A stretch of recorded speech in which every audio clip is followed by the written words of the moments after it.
which means free bus travel for women and girls in the state, என்பதில் துவங்கி மகளிர் உரிமை தொகை, which means 1,000 rupees will be provided to women headed women of eligible households என்பது வரை. Our government have launched many welfare and innovative schemes for the social and economic development for women. Now this Mahalir Urimai Thogai concept has become a compulsory one in the election manifesto of every political party in India. And I am proud to say that our government headed by the Honorable Chief Minister Thalapathy is the pioneer for this concept. The persistent issue of crime against women demands immediate attention and collective efforts.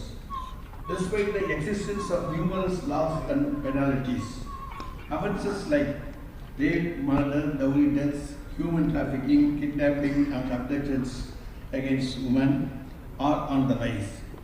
Each and every one of these offences should be dealt with individually and collectively as a social and legal menace, so that they can be curtailed by appropriate defense and counter actions.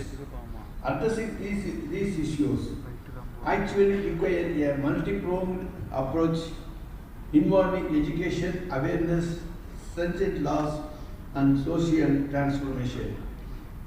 In many cases, laws need to be modified to suit the present social, economic, living and political conditions.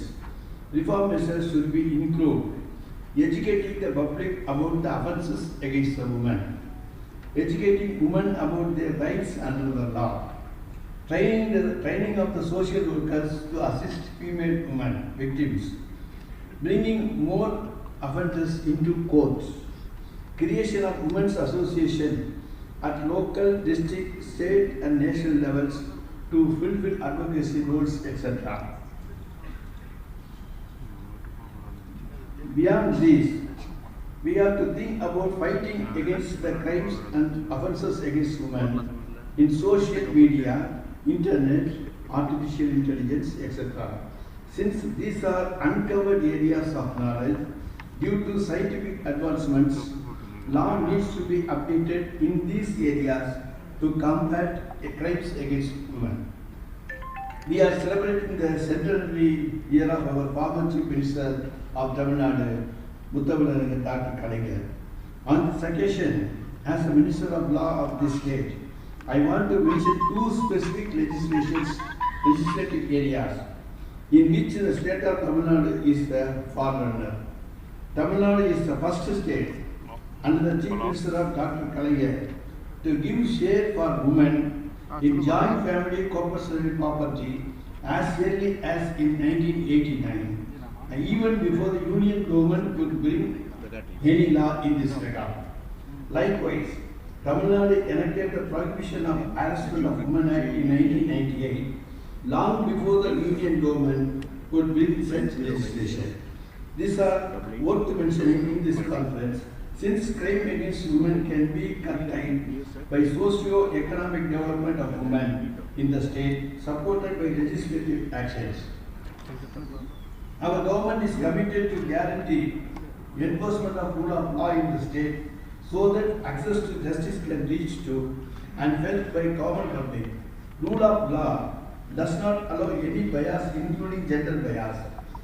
Our Honorable Chief Minister ensures law and order by properly applying the rule of law, and consequently crimes and offences could be reduced to a greater extent in general and particularly against women.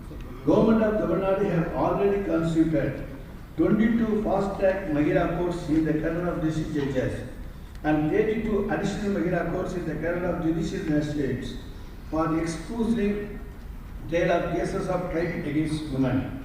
In addition, 16 special courts have also been constituted for exclusive trial of cases under the POCSO Act, and constitution of 4 courts are under process. A special court is functioning in Coimbatore for trial of cases under the Domestic Violence Act. Empowerment through education plays a pivotal role and in preventing crimes against women. By imparting knowledge and promoting a sense of self-worth, women are better equipped to recognize their rights and stand up against any form of abuse or violence.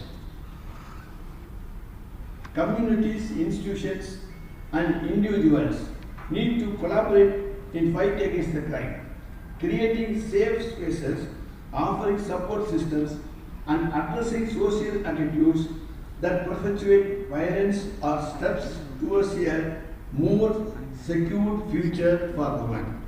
Nowadays, in many forms of crimes like online and cyber crimes, we lost even the geographical limits and unable to see the face of offenders. We have to fight against these crimes collectively at international level, and no state or country could be able to take action against them individually.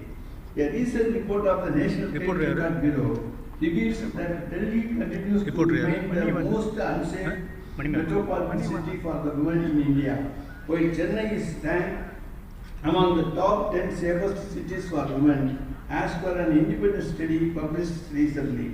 This shows the remarkable efforts taken by our Tamil Nadu Chief Minister in this bigger issue. But our aim is clear that our state of Tamil Nadu should be ranked to be the safest place for women as pioneer in gender equality and women's safety and empowerment. We are hopeful to achieve it in the near future. I feel very much grateful for having present here and raised this occasion. Thank you all.